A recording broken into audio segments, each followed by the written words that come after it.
Welcome to Alone Business Channel. Do you utilize Photoshop? I use Photoshop every day. I have learned shortcuts to streamline my editing. One of the most valuable features of Photoshop is actions.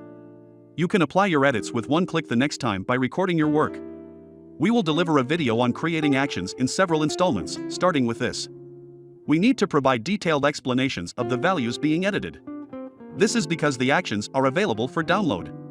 We will give them away for free to a limited number of people, so remember to subscribe to our channel. Now let's create the action. 3 different action. Create an action. Click Create New Set.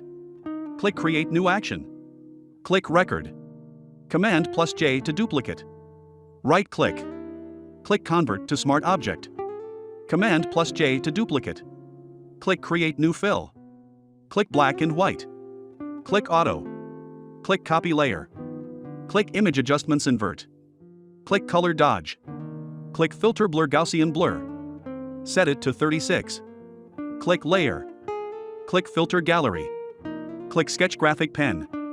Enter 15 and 66. Click OK.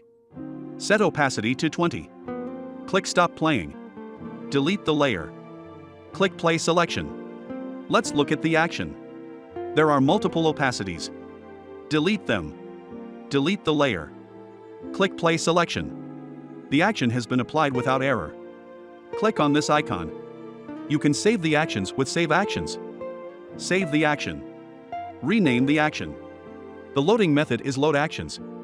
Delete layer. Click Play Selection. The action is now loaded. The action cannot be duplicated. Save it and rename it with a different name. Rename it. Click Begin Recording. Click Create New Fill. Click Hue/Saturation. Change the value. Click Stop Playing. Reorder. Delete. Delete a layer. Click Play Selection. We have created a color version of the action. The black and white version. Color version. Thank you for watching the video to the end. My goal is to increase my channel subscribers. Your help will help. Please subscribe to my channel. See you in the next video.